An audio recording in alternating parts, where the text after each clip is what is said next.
We're back. Sorry, it's been a while. I got caught up with school, but now I'm home for summer break. So I get to make one video.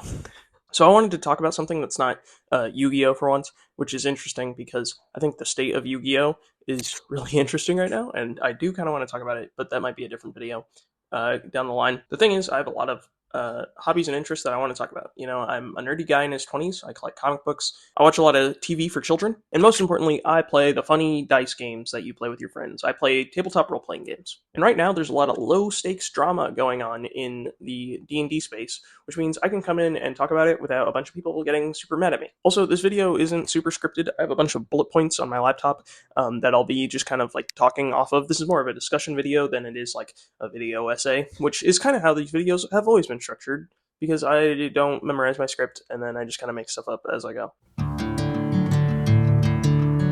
So if you somehow clicked on this video and you don't know, Dungeons & Dragons is a tabletop role-playing game from the 1970s, created by Gary Gygax and Dave Arneson. A TTRPG, or tabletop role-playing game, is basically a game where you create a character and then put them into the world of a story, and you and everybody else at the table come up with a collaborative story together. It's usually played with dice, and one player is typically the game master who controls the whole world outside of your character. There are lots of games like this, like hundreds of thousands.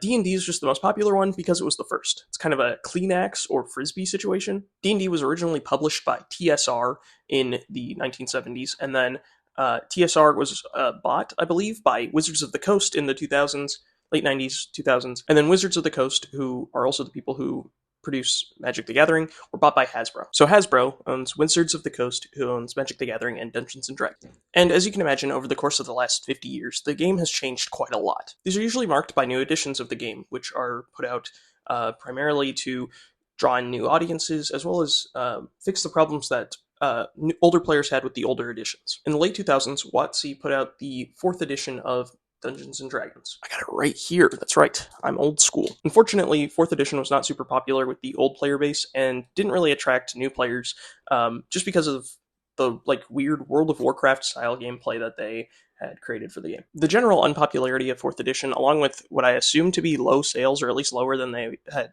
wanted, resulted in just about the quickest turnaround for a new edition to replace the old one in the game's history. Dungeons & Dragons 5th edition was published in 2014, and thanks to the internet, thanks to Critical Role, and really thanks to Stranger Things, Dungeons & Dragons 5th edition became the most popular edition of the game, bar none. It also became the best-selling tabletop role-playing game maybe ever. But D&D does not just exist as one book. It's actually a series of books.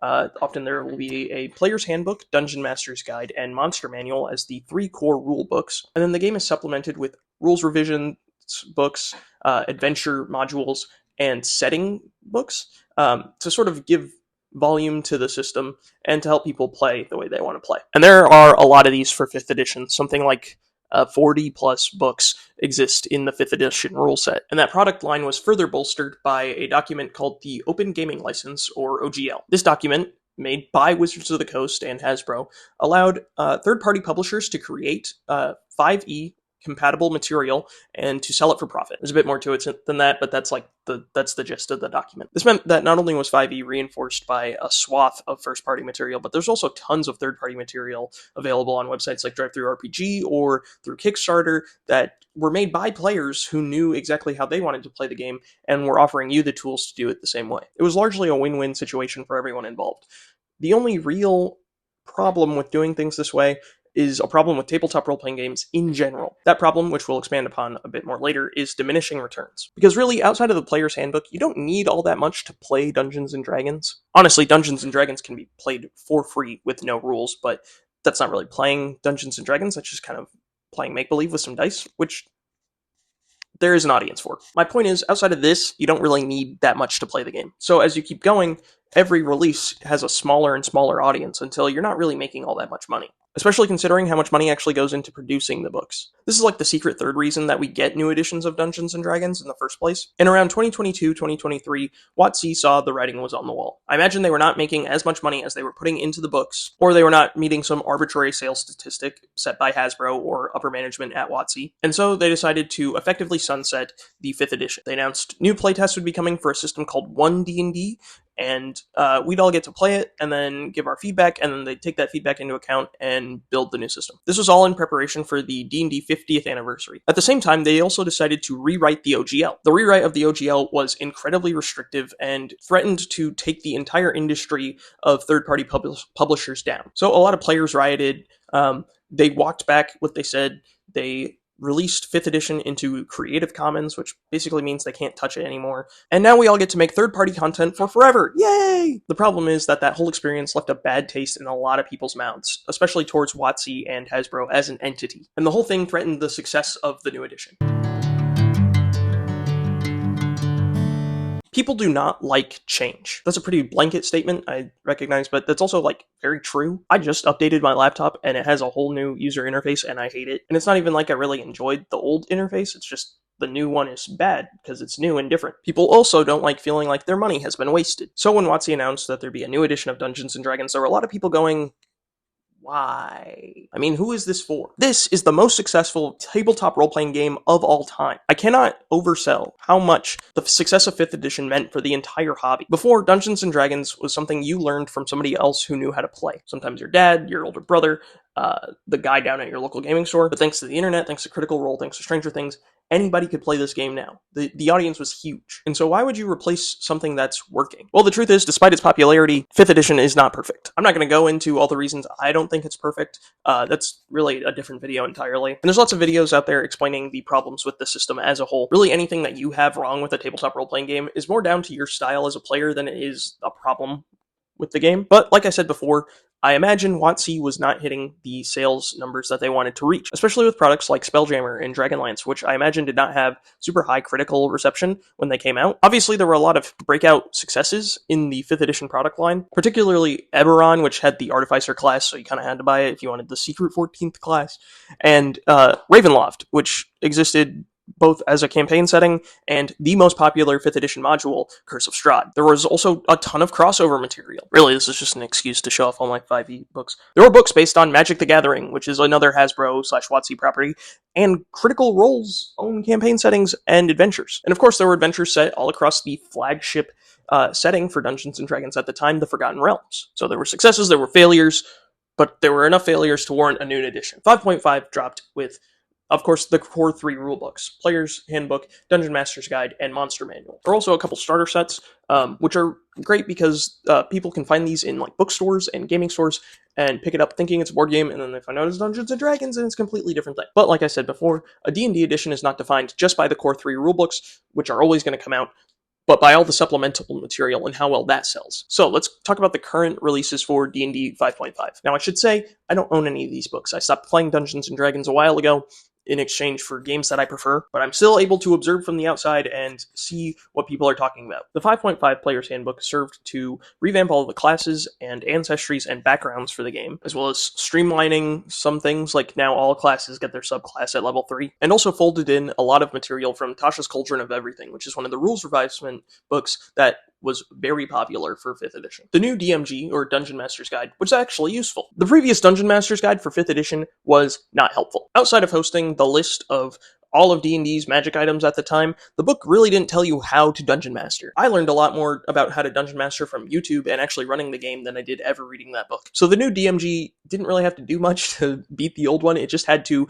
explain what Dungeon Mastering is and give people lessons on how to prep sessions and world build and all the fun stuff. The new Monster Manual was a monster manual. Really, there was not that much to fix. They just had to streamline everything to work within the new system. But okay, you don't care about that. Obviously, those books were going to sell. What about the supplements? As far as I'm aware, 5.5's first big release outside of the core 3 rulebooks was a book called Dragon Delves. Dragon Delves included a bunch of one-shot dragon-based adventures that you could slot into your campaign at any point. It was then followed up by books like Eberron, Forge of the Artificer, 2 books set in the Forgotten Realms, one on how to DM the Forgotten Realms, and one on how to play in the Forgotten Realms. Feels a little scummy, but okay. And most recently, Ravenloft, Horrors Within. Now, if all that stuff I just said sounds familiar, there's a reason. Largely, the 5.5 releases have been playing the hits from 5th edition, taking the things that people really liked about 5th edition, stuff like Strahd, stuff like the Forgotten Realms, and updating it for the new rule set. Or taking things that are just kind of quintessential D&D, like dragons, and making them highly marketable for the new rule set.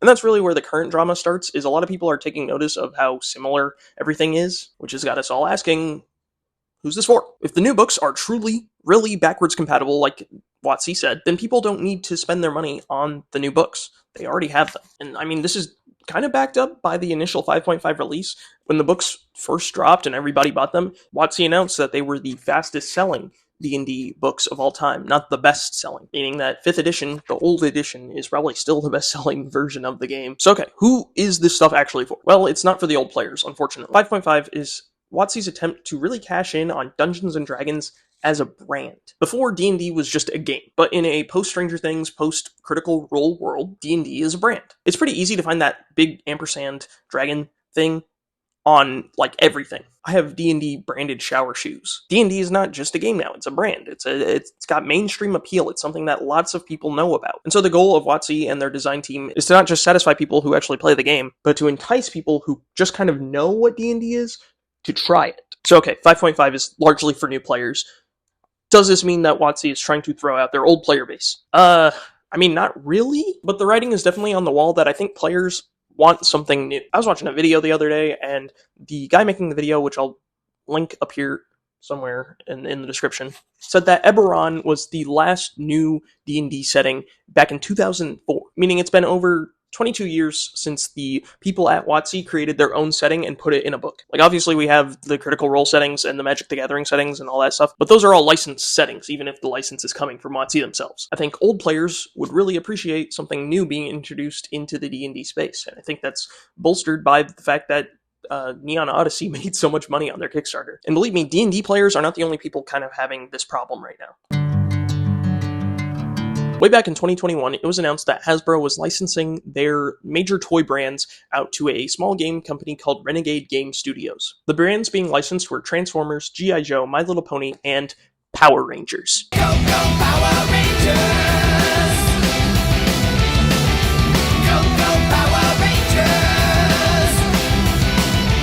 Renegade Games made a lot of really interesting and unique games with these licenses, but the one that's most important for the conversation we're having right now is the Power Rangers, Transformers, G.I. Joe, and My Little Pony role-playing games. These games were originally intended to run as a hacked version of 5th edition, but I imagine due to the OGL nonsense and just sort of Renegade Games leadership, they ended up porting the systems over to an original system that they made called Essence 20. Now, Essence 20 is very similar to 5th edition. It was designed with that purpose in mind, so that these games could be an easily accessible first or second role-playing game. But when they came out, reviews were not great. Power Rangers was the first to come out, which is probably not a great idea because Power Rangers, as a setting, probably demands the most from the mechanics. And when reviews came out for Power Rangers, they were not good. And Power Rangers kind of tanking made it difficult for books like G.I. Joe and Transformers to gain any traction. The bad press of Power Rangers definitely affected the rollout of the other 3 books, because there are a lot more reviews for Power Rangers than there are for Transformers and G.I. Joe, and especially My Little Pony. But like all games, Essence 20 found a small but pretty dedicated player base. I'm on the Renegade Game Studios Discord, and there are always people talking about Essence 20 on there, about homebrew, about adventure ideas, about all these things. And because Renegade Games was largely treating Essence 20 not as 4 brands that are all separate, but one big game, there were lots of cool supplements just like there are for Dungeons & Dragons. I have most of the Power Rangers role-playing game books, and I'm currently working to get the Transformers and G.I. Joe material. And I gotta say, just like an edition of D&D, these really define the game. So much of the game that felt weird and rushed at the start is either clarified or fixed by these later releases, just like 5th edition. It honestly makes me wish that people had given these games a second chance earlier on in their life cycle, or else we probably wouldn't be having the conversation we're about to have. Because after a full year of not hearing anything about Essence 20, Renegade Games, during their Renegade Con, announced that there would be second editions of Transformers, G.I. Joe, and Power Rangers. Yippee! But there would be no second edition of My Little Pony, as far as we're aware, and the new editions would actually be running off of D&D 5.5, not Essence 20. This caused all the drama that WotC had with the 5.5 release to stir back up, just on a much smaller scale for a lot less time. The Renegade Discord was like on fire for like 24 hours, and then everybody just kind of like was like, whatever. Because like I said, people do not like change, and people do not like feeling like their money has been wasted. Renegade also announced that there would be a document free on their website to convert the old material into new material for 5.5, which I think is a great gesture.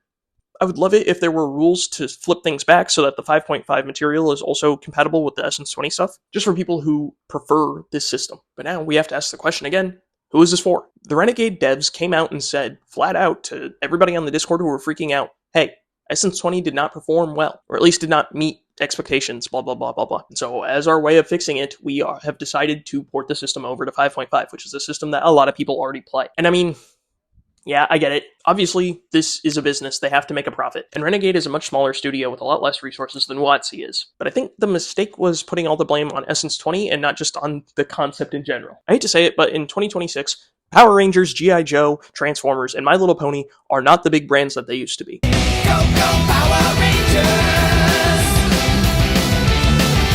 Go, go, Power Rangers! Power Rangers hasn't been super culturally relevant since 2017 with the movie. I imagine most of My Little Pony fans now are people in their 20s and 30s. The Transformers haven't had a successful movie since, 2014? And let's be real, G.I. Joe never made it out of the 80s. None of these are brands with wide appeal in the same way that Dungeons & Dragons has. It's sort of a niche on top of a niche. Like, tabletop role-playing games are already pretty niche. And then below that are tabletop role-playing games that are not Dungeons & Dragons. And then even further below that are people who are willing to play a TTRPG that isn't Dungeons & Dragons, that also like Transformers, G.I. Joe, Power Rangers, or My Little Pony, or Welcome to Night Vale. And so, despite having a very dedicated fan base, it's also very small. And even if the core rulebooks sell very well, I'm sure there's a lot of people who actually do like Transformers and want to play a role-playing game. I can't imagine all that many people needed all the supplemental material. Like, in my mind, these games are things that Dungeons & Dragons players buy, they play once or twice, they put it on their shelf, they go, that was kind of fun, but I like Dungeons & Dragons more, and then they keep playing Dungeons & Dragons. So I don't know if making 5+ supplemental books, full books, was ever going to be sustainable for these brands. Okay, editing Noah here because I realize I might be coming off kind of negative in this video. What I'm not trying to say in this video is that I expect or that I want the new edition of Dungeons & Dragons or of the Power Rangers, Transformers, G.I. Joe stuff to fail. I think there's a lot of really talented game designers working on both games, as well as artists, writers, editors, all these things. What I'm trying to lay out is the factors that led to both situations in Dungeons & Dragons and for Essence 20, and then attempting to explain why certain decisions were made. So again, I'm not trying to hate on the Renegade devs or even the Wizards of the Coast devs. I want these games to succeed. Okay, back to the video. In comparison, something like the Marvel Multiverse role-playing game can kind of get away with it because Marvel is a huge property. Even if the more recent movies have not performed as well as the old movies, Marvel still has a lot of brand goodwill built up over the last, since X-Men, 26 years. And it's also something that, while a lot of people are tangentially aware of it, they probably know more than they actually think they do. And so they have a bigger knowledge base for something like this than they do for something like this. Go, go, Power Rangers!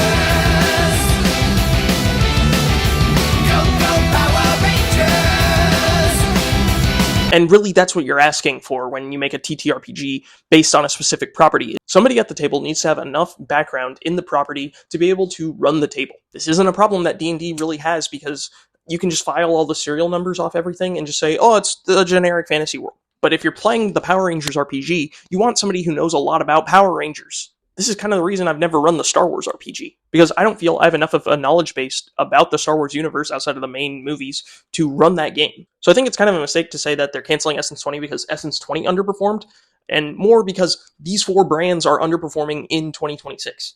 And I don't know that creating a second edition will fix that problem. Now, of course, there's a huge chance that the new editions of Power Rangers, Transformers, and G.I. Joe outperform the old ones, and they become huge hits in the TTRPG space. I'm not denying that as a possibility, but I think that only happens if the stars sort of align in this very specific way. I think in order for the second editions of these games to perform well at all, Hasbro's going to have to help out. Before, it was just Renegade licensing the materials, and then they were in charge of marketing the game by themselves. But if they're going to be using the Hasbro properties and use the Hasbro system, it needs to be on the Hasbro website. A lot of people use D&D Beyond, or at least go to D&D Beyond to figure out what's new. And WotC has just started putting third-party material onto D&D Beyond. Why not put the second-party material on as well? Having the Transformers options, the Power Rangers options, the G.I. Joe options ready to go in the digital character sheet would do a ton for people who want to try this system out. There also needs to be a big game store push, and that's just not something that Renegade is super capable of due to their small size. They announced that there would be starter sets available along with new core rulebooks, and those starter sets need to be in Barnes & Noble. They need to be in Target. They can't just be in your local game shop. They need to be everywhere. Because even if these properties are fairly niche,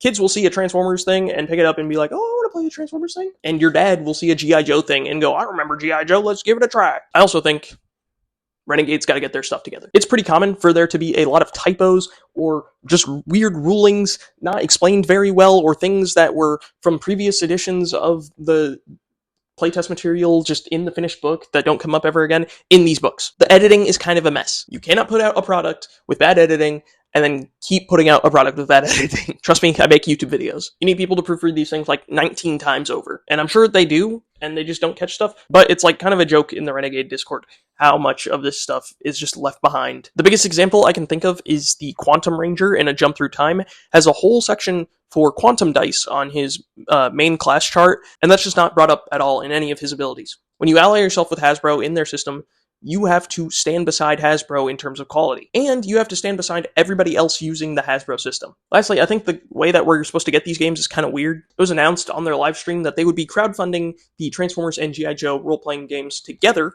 and then if those were successful, Power Rangers would come later, and there was no update on My Little Pony at all. I think crowdfunding a game that is associated with these big brands is kind of weird. I always feel weird when big brands crowdfund something. It's like, you guys have plenty of money. I don't know that you need to do this. I understand that Renegade is a small studio and that they just made a ton of money on their Dungeon Crawler Carl Kickstarter, but now you're crowdfunding for something that people already have. Like I said, this is kind of a niche on a niche on a niche, and the majority of people who want to play a Transformers role-playing game already have all the stuff they want from the Transformers role-playing game. And from what I understand on the Renegade Discord, a lot of those people who are dedicated Transformers role-playing game people, or G.I. Joe, or Power Rangers, or My Little Pony, really actually like the Essence 20 system, and aren't super happy about the switch over to 5.5. Of course, there are outliers, blah, blah, blah, blah, blah. You know, this is more nuanced than just everybody thinks one thing. So I think Renegade needs to ask themselves the question that we're all asking ourselves right now about 5.5 and about the second edition of these games, which is, who is this for? These are not huge properties. They don't make as much money as they used to, which is probably why they're crowdfunding it, but then how many people are going to back it? And then it's like, there's so much uncertainty with the crowdfund, right? It's just kind of weird that these are the properties that WotC and Hasbro wants associated with their brand when they have a much bigger fantasy brand ready to go. This is sort of an aside from the rest of the video, and maybe I'll turn this into its own video much longer down the road sometime. But why is there not more D&D Magic the Gathering stuff? They're both owned by the same companies. They are both big fantasy brands. They are both games that nerds in their 20s play. And Magic actually has a ton of really interesting lore that I think would make for a cool D&D campaign. Can you imagine a whole class on Planeswalkers? What about the Eldrazi, or the Phyrexians, or just like a whole supplement on Kamigawa? And people like the story of Magic the Gathering. Some people collect whole cards just so that they can tell the whole story. And they've done tie-ins before. I have 2 of the 3 big releases on Magic the Gathering. There's also been a bunch of digital-only releases on Magic the Gathering. There's been a couple Magic the Gathering D&D sets. It's just like, why do they not cross over more? I just think there's more appeal there because they're both fantasy and they're both played by people with similar interests, and it would be easier because it's all first party instead of having to go through, these licensors and blah, blah, blah. The only real problem I can see is that the magic in Magic the Gathering and the way people cast spells in that game is very different from like the spell slot situation. But, whatever, homebrew, or you can create a whole new system of Magic for the D&D or for the Magic the Gathering settings. I just think if WotC's goal is to market towards new people, you might sell more D&D books and more Magic sets if the two things were associated closer. I understand you probably don't want to ruin the whole brand of D&D and the whole brand of Magic the Gathering by crossing them over all the time, but WotC's already proven that they don't super care about the integrity of Magic the Gathering as a setting. And let's be real, a lot of people make their own settings for D&D these days, or at the very least, they're not playing in the Forgotten Realms, most people. Unless the adventure, is crucially set in the Forgotten Realms, but even then, all the 5.5 adventures have just been these really easy to slot in, single session to 3 session romps. It's not setting specific, huge story being told. They're all adventure anthologies. I don't know. I just feel like this is basically free money waiting to be printed, and they're not capitalizing. If the whole question we've been asking is who is this for? Magic the Gathering Dungeons & Dragons has a pretty explicit answer. Magic the Gathering and Dungeons & Dragons peoples. You can make that Venn diagram much closer to a circle. Okay, that's the video. Leave your thoughts on all of this in the comments below, please. I'm really interested to hear what people think about 5.5 as a product line, especially since I haven't played it. I'm also curious to hear what D&D players think about the Essence 20 games moving over to D&D, and what Essence 20 players plan on doing going forward. I think there's a video in there somewhere about what to do when your game dies, so maybe we'll talk about that sometime. And lastly, I want to hear from the Magic the Gathering players who don't play D&D or who have played D&D who are interested. I just want to hear Magic players. Tell me what you think about Magic D&D crossing over more, because I'm sure there's something I'm missing here about why this would be bad for both games. Like I said, like, comment, share, subscribe. Oh, also, if you like hearing me talk, I have a podcast with my brother and my friend called Barrier to Entry. I'll leave the link in the comments below, where we're just three jerks and we talk about TV. We're watching all of Chojin Sentai Jetman, which I realize is semi-related to what we're talking about because it's a Super Sentai and we're talking about Power Rangers. If you're interested at all, go give it a listen, and I'll see you guys later.